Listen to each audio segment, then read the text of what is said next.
here's sort of a preview of what we're going to do this evening. I'm going to give you some background about the Knit Democracy Together project. I'm going to show you this maquette behind me and talk to you about the sculpture.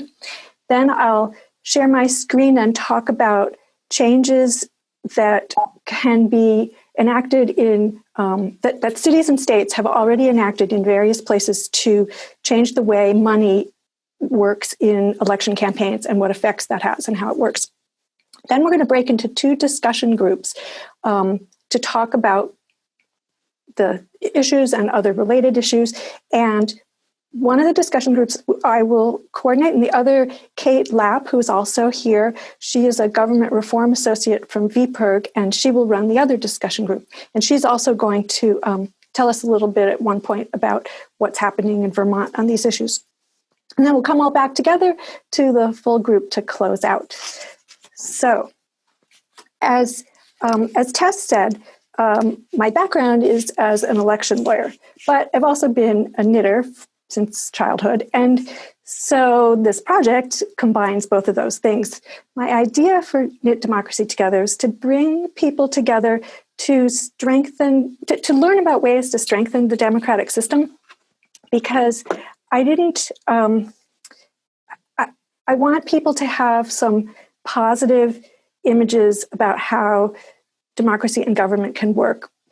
So I chose the framework of knitting circles because it's a place where people gather. Of course, when I came up with the idea, we were going to gather in person to talk about things. It's a comfortable social place that you can talk to people you don't know because you're all working on something that you have in common. And I came up with the idea of creating a state capitol, a sculpture of a state capitol building, because that's a representative place where our representatives make laws, and it's pretty close to the citizens, the people, compared to Congress, which is really further away. So I'm going to give you some examples of how knitting has played a role through our history, knitting circles and women knitting in some democratic issues. Some of these are practical and some of them are more symbolic. So you could start with the American Revolution, where the colonists were boycotting British textiles. So if they're boycotting British textiles, they have to create their own at home. So homespun cloth was going to have to replace the British textiles. So there were competitive sewing and knitting bees to get people going to make lots of cloth and clothing and to kind of generate patriotic excitement through and have a way for women to participate in the cause. Move forward to the times of the abolition of slavery movement, and anti-slavery fairs were a place that these were organized by women, often society women, where they would sell fancy textiles and knitted caps and shawls and woolens and things like that to raise money to send to abolitionist organizations. World War I was a big time for knitting. The Red Cross, you may have seen posters, the Red Cross had this whole drive to knit your bit, knit for the troops.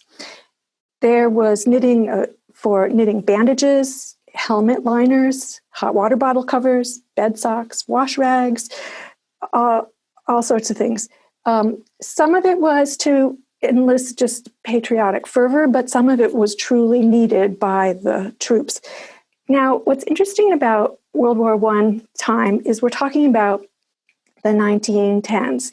And as we all know, because of the anniversary this year, the 100th anniversary of the 19th Amendment, that also coincides with women's suffrage movement.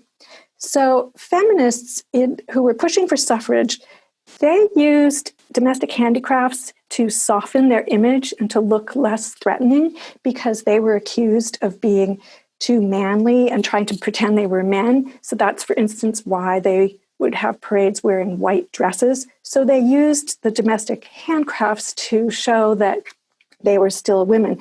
And so there is some overlap of women's suffrage groups working on knitting for the troops.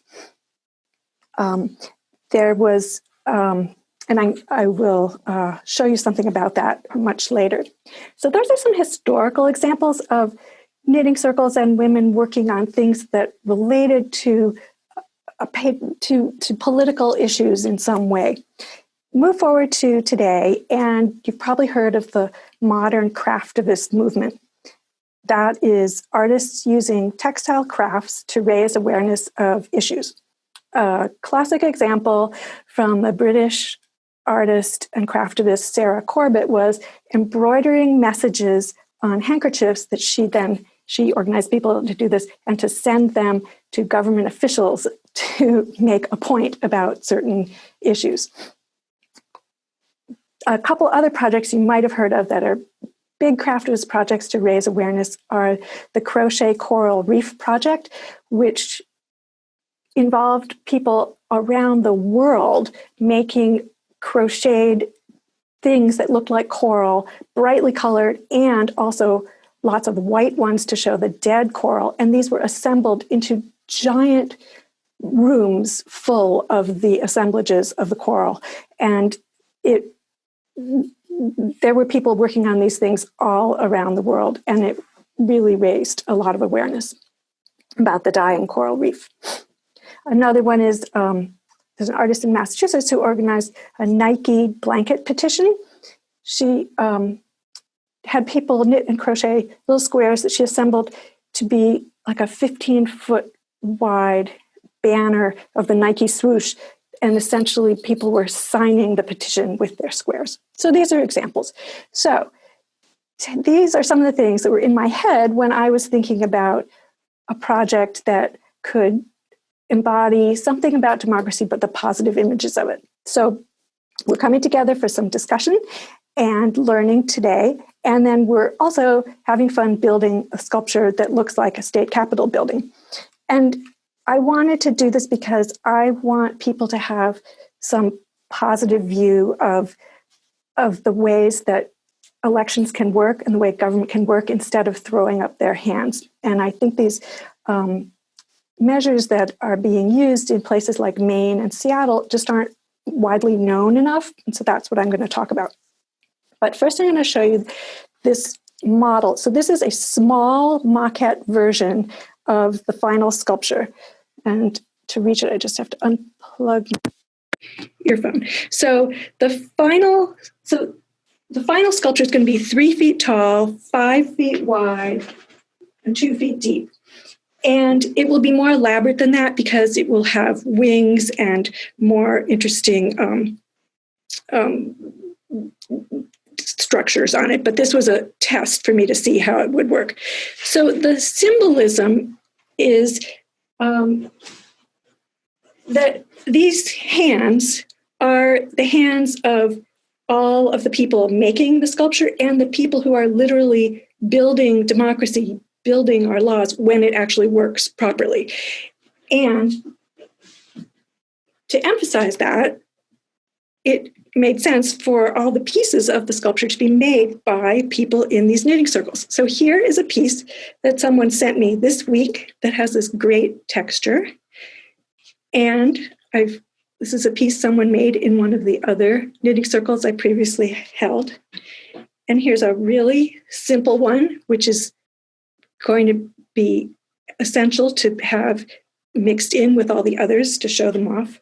And this is a piece that's a window band so that the felt windows can be inset in them. So one of the people participating in one of the earlier knitting circles got so excited, she said she was going to knit the dome. So this is her prototype for the dome. She found a pattern on Ravelry for hats that were domes. And so we talked about it. It's going to have to be a little bigger. She's going to put gold in a certain section and she's going to change some of it a little bit. But she was so excited. She said the dome I had was too simple. She wanted a really good one. And actually, that was made by Eve Callahan, who lives in Montpelier. She's very excited about the project.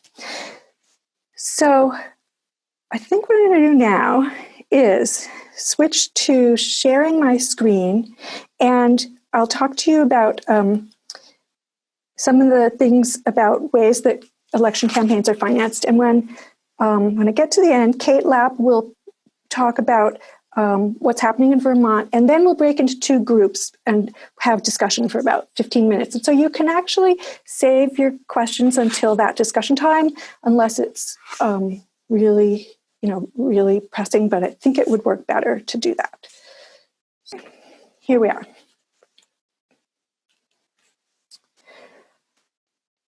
So first I want to describe the basic problem that I think it circles around money and campaigns. And that is that candidates clearly need money to run their campaigns. They need them for staff, they need them for ads, they're just all these things that cost money in running a campaign for office. And so it's natural for them to notice who gives it to them and to appreciate the people who give it to them. I mean, that's just human nature. Likewise, on the other side, the donors, when they give money, they're giving something of value and they feel like they should get some special attention out of it, especially if they're giving a large amount of money. So that leads to a situation where they want to give, they want access, or they want to be able to go back and ask for a favor because they just feel like they have this other connection. So the problem is you get the system where candidates become dependent on these large donations, and then it distorts the policy decisions and it distorts the legislative results that come out. So this is not a problem that's just happening with Congress. This can happen on the state level and the local level. And I'm going to give you a recent example of how bad it could really be. So you might have heard about this in the news just in the last month. The Speaker of the Ohio House, Larry Householder, was just indicted by the U.S. Attorney for the Southern District of Ohio for a huge scheme that involved passing a law that gave a $1.3 billion bailout of 2 Ohio nuclear power plants. This is through ratepayer money that was used to save these 2 ailing nuclear power plants. The power plants were run by First Energy, and they did this by investing $61 million through social welfare organizations, which were organizations that didn't have to report any of their contributions or their expenditures, but it was funneled through them and then funneled further through other groups to reach the Speaker, Larry Householder, who then used it to support a whole bunch of candidates who he could then have leverage over once they were elected. And they even used it to fight back in a very underhanded way a citizen referendum that would have stopped the bailout. So also the bailout included a poison pill for clean energy projects. And an environmentalist in Ohio who'd been following these issues and been trying to get laws passed, when the indictment came out recently, he said, "Oh, this explains why we could not get clean energy policy in Ohio when Ohioans are overwhelmingly supportive of it." It was an example of how the legislation didn't match public opinion at all. And the crazy thing is, Ohio's campaign finance laws were so weak that they were really not violated because there were no protections in place. There are now some people trying to change that. That's like the most egregious example that I've seen in a long time, but it shows why paying attention to the flow of campaign money and changing it has impact on what happens to all of us.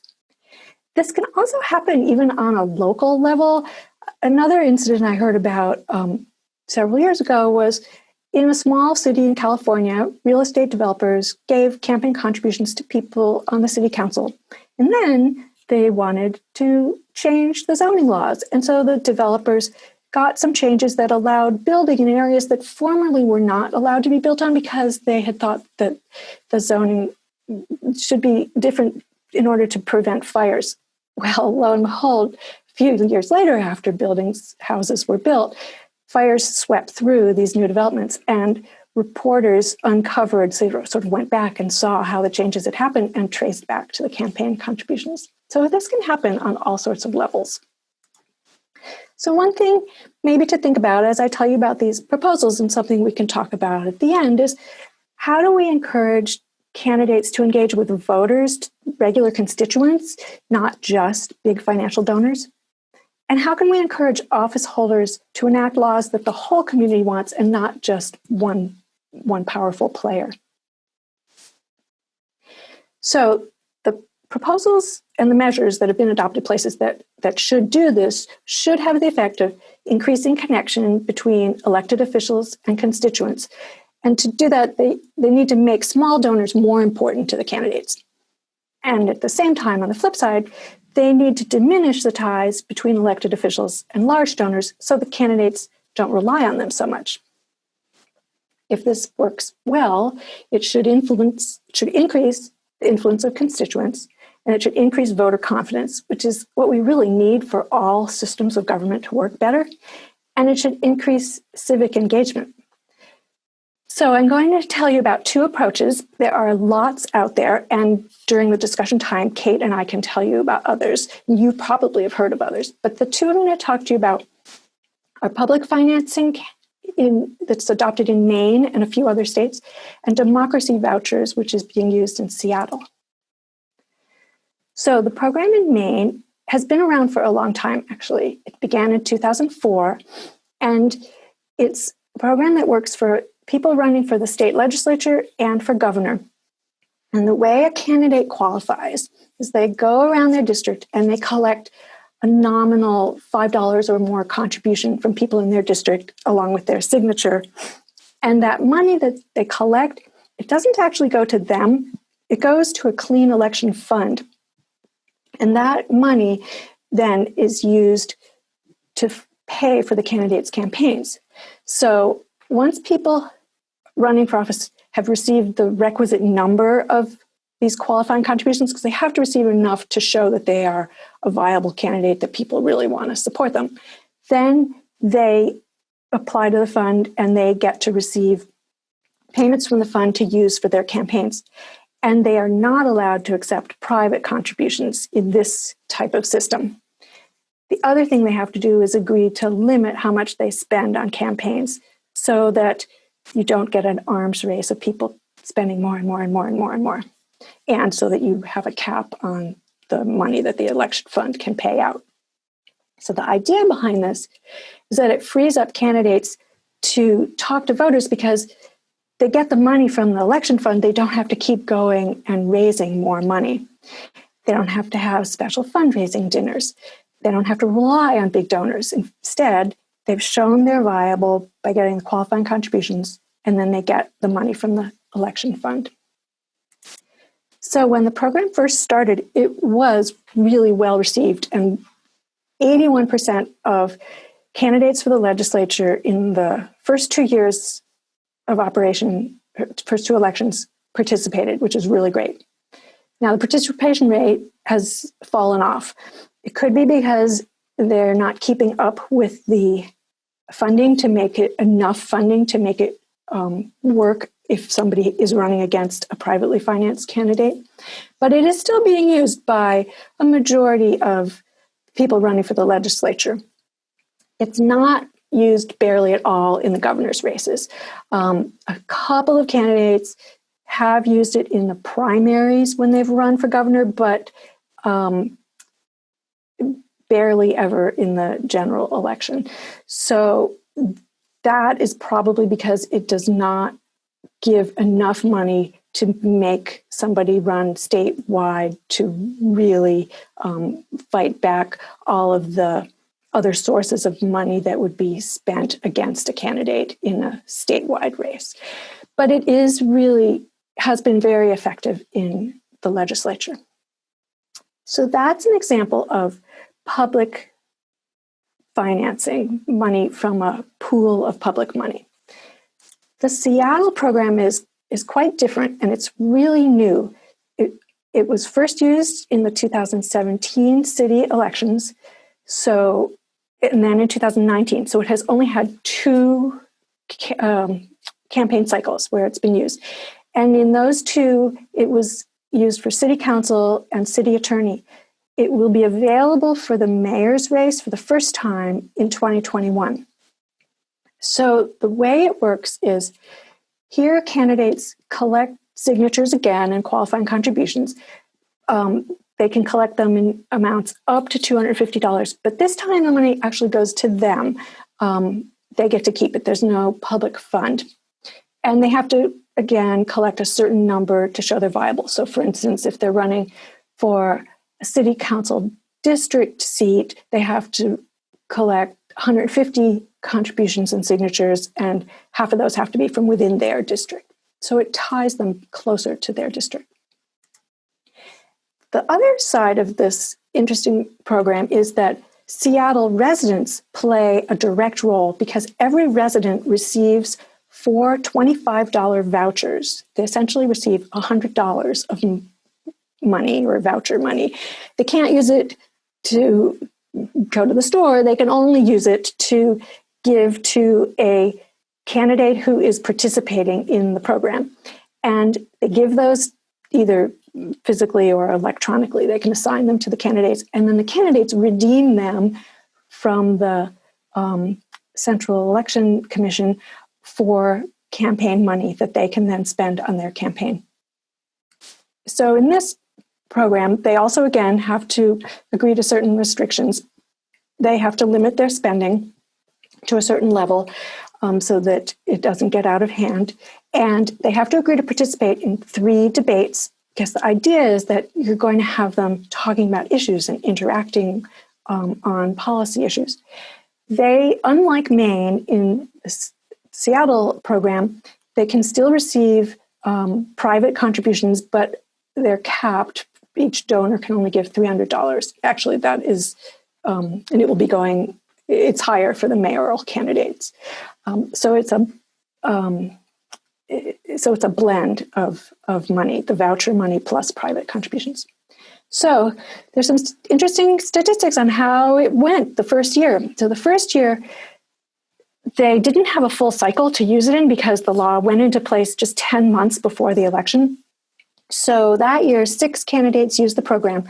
But interestingly, a candidate who was not at all typical was able to use the vouchers and win election. She was a 37-year-old woman with student debt, and she raised 2/3 of her money through these vouchers. And she says she would not have been able to run in a traditional way. 20,000 residents used vouchers, and one of the questions is it the same people who are always participating in giving money, or is there anything different? There was some difference in age. Donors under the age of 30 participated more with vouchers than they did with cash. They represented a larger share of the voucher users than they did of the cash users. The voucher users looked more like the general electorate in terms of demographics, in terms of household income, that is. And voucher users were more likely to vote. So that may mean that there was more civic engagement because they were involved in spending money. And anecdotally, there are examples of that because they gave the voucher, they sort of had committed and gotten involved. So the next year, there were 2 years, the next election, they had the full 2-year cycle, and way more candidates used the program. 12 out of the 14 general election candidates for city council used it. There were also the primaries leading up to it. So when you looked at all of those races, 72 candidates were running. 53 of them pledged to participate. They didn't all complete the process to qualify, but this is a large participation rate. And the residents, twice as many residents, used the vouchers because now they'd heard about them, they knew more about them, and they were more involved with them. However, there were some interesting dynamics. So Seattle is where Amazon is, and there are a lot of issues about rent and housing and other kinds of regulation that Amazon doesn't like that are in Seattle. And so they wanted to change who was on the city council, and they poured huge amounts of funds into the races through advertising and through supporting a few candidates directly. They organized a bunch of businesses and together poured in $4 million.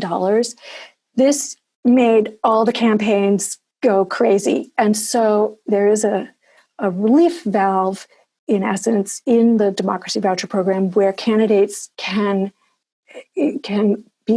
ask to be relieved from the spending limits when certain dynamics like this happen. And so, indeed, 11 candidates did ask to be relieved.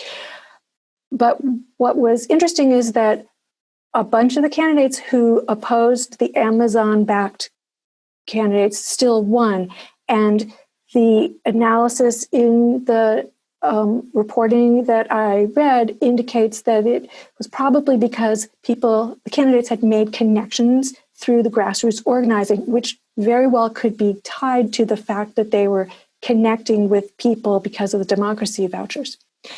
This is a new program. This is exactly the kind of thing that needs to be adjusted as it develops to figure out, well, what happens when dynamics like this happen that could wipe out the effectiveness. Like, you don't really want 11 candidates to opt out of the spending limits because of what's happening. So other adjustments have been proposed. I'm not sure that any of them have been enacted because of so many other things clearly that took priority now with the pandemic and other things. But when I had seen press reports at the end of 2019, there were proposals being made to adjust the program. And very often with campaign finance laws, it's sort of like tax law, that something's in place, somebody figures out a way to get around it, and then you have to change the law to adjust to those situations in order to sort of prevent the end run that somebody had figured out a way to do. So it's not uncommon to make changes. So if you have a program that works, a way to measure it is to look to see whether it has empowered small donors, whether it has made more people participate in running for office, in voting, in getting involved in campaigns. You want to see if the program has increased connections between elected officials and constituents, and see whether it diminishes the impact of large donors. Because in the end, you want to end up with a program that encourages the policies and the legislation to be more reflective of what the community actually wants. I'm going to turn this over to Kate Lapp, who is going to talk to you about what's going on in this regard in Vermont.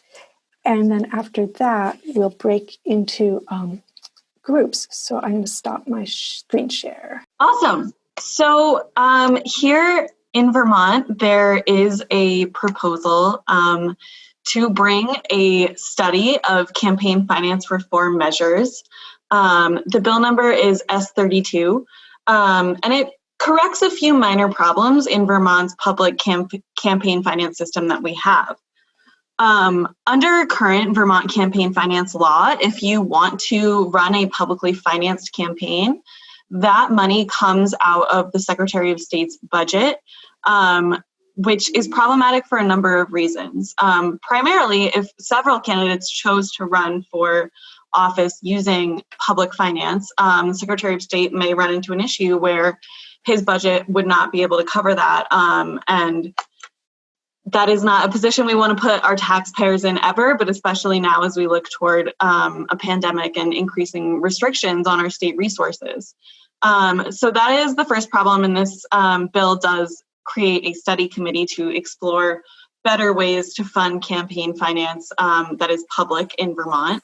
I think one idea folks have been paying attention to out of some of these communities that Eve has been talking about is imposing fees on folks who do work like lobbying or registering for those sorts of political influence positions.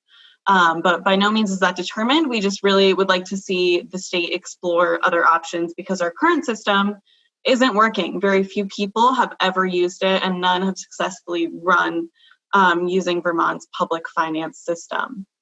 Another problem with our current public finance system is that you must wait until February 15th of the election year to declare your candidacy if you'd like to use public financing. In today's political climate, when campaigns start sooner and sooner, this puts folks who would normally be interested in using a public finance system at a severe disadvantage. So S32 also addresses that concern to help make public financing a more viable option now. S32 also names democracy vouchers as one program we should specifically study as we look toward campaign finance reform and public financing opportunities in Vermont. Eve has done a great job talking about the real advantages of this system, and there's also huge advantages around buy-in and participation that folks like VPIRG who work hard to engage citizens in our democracy every day are really excited about. Because if you have a voucher that you can give a candidate, you're way more likely to show up and vote for them on election day when you're empowered and have this influence that you may not otherwise. So we are very strongly supportive of S32. It did pass in the Senate last March. So in March of 2019, it was passed. But due to COVID, it has not really made a lot of progress on the House side in House government operations. I would strongly encourage you to reach out to the chair and committee members on House government operations if you'd love, like us, to see that bill move forward. We are currently in a legislative session that hopefully will adjourn early this fall before we start back up again in 2021. But I know that this is a priority for a lot of folks in the legislature, and not just VPIRG, who advocates for democratic reform in many areas and elements of the system. So we're really eager to see this move forward, be it this year or in the next biennium if COVID restraints really make it impossible this year. But I'm happy to answer any questions about current legislation or other kind of campaign finance reform priorities that VPIRG has. We have done a lot of work to try to make voting accessible in the midst of the pandemic and really elevate the voice of everyday citizens in a system that is more and more full of special interest and wealthy elite dollars. So I would love to hear from you guys. And if not, I look forward to our breakout rooms. Hi, we're all back. I was right in the middle of answering a question that was, are there action steps that people could take if they were interested? And I wanted to say that so Kate had mentioned S32, the Vermont bill, that you could contact people on the House Government Operations Committee to say you would like this to be studied in Vermont because you see the benefits of it. Another thing is just talking to people about the fact that there are alternatives out there is a very positive experience, because my motivation for this is that I don't want people to say, oh, the system doesn't work, we should throw it out, or the system doesn't work, I'm just not going to participate. Like, that is the wrong approach in my view. And I think if people know that there are improvements that can be made, and if people demand those improvements in wherever they live, then you get more innovation and experimentation through the variety of programs that are being tried in cities and states, and they get enacted. But these measures are just not widely enough known. And so I think you having conversations with other people about them is important. The other thing is on my project website, knitdemocracy.org, there is a page where you can learn more, and I have more detail about these programs with some news articles about them and even some academic reports. I mean, you could really read a whole lot about them. And I'm continuing to add to that page as I work on the project to give information. For instance, I mentioned that in New York City, there's a matching fund program that is proposed to extend to the rest of the state. That would be, you give a contribution that's used 8 times over and make small contributions much more powerful. So if you gave a $50 contribution, it becomes $400. And so that's another way of empowering small donors to participate. The other, so I guess I'll ask, because we didn't have as much time to talk as we wanted. Were there any other questions that didn't get answered in the groups that Kate or I could answer now? You could either unmute and ask them or put it in the chat. Okay, so I do want to tell you a couple other things. I want you to send me the pieces that you're making, and you can make them over the next few weeks, the next couple months. And Vermont Humanities, as Tess mentioned, is going to have a culminating event for the conference November 13th. And the plan is to show the sculpture in progress. So I'm going to need these pieces, and I may also reach out to my email list to try to find people who can help sew them together. We'll have to figure out a way to do this in small groups to assemble it, and it will not be done. It will be in progress, but you will then be able to come and either by video or in person and see the sculpture in progress. I expect this project will keep going into 2021. I'll have more knitting circles, and the sculpture will continue to grow.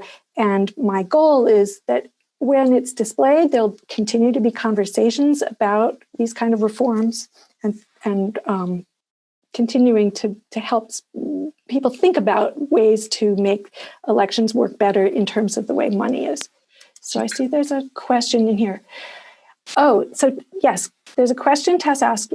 Were the vouchers in Seattle for all residents or just registered voters? They are for all residents, which is very interesting. And I don't know what the thinking was behind it, but it's part of getting everybody to participate, but it definitely is set up that way. So, and a knitting question. Do you want us to weave in the ends? Or leave the tails available for sewing? There are advantages both ways, but what I would love it is if you block them before you send them to me. That would be great. I probably will use the tails to connect them to each other, so you could leave the tails. I have two more images to show you to wrap this up and to send you off with some inspiration. So I'm going to share my screen again and see if I can make this. So this is one of these examples of domestic handcraft being used symbolically. So the woman in the center sewing the star on the banner, the suffrage banner, is Alice Paul, and she was a pretty radical suffragist, and she was involved with the National Women's Party. And what she did, this is a staged photo to try to evoke the idea of Betsy Ross sewing stars on the flag. But what they were doing was sewing stars on a banner every time a state ratified the 19th Amendment and got closer to having the whole thing ratified. And so it's an example of taking the domestic women image and using it for a political purpose. And this photo here is a little hard to see, but the banner behind these women reads 27th Assembly District, the Women's Suffrage Party. And these women are sitting there with their knitting, those big bulky things on the right-hand side next to the woman in the dark dress is a knitting bag. This is in 1918, and they were knitting for the troops, but this was one of the suffrage groups that was knitting for the troops. And I believe this was the one that Helen Hill organized, and she organized people to knit. They knit thousands of items for one big Navy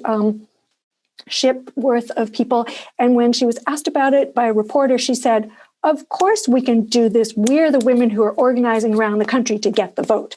So it was a way of tying these things together and getting publicity.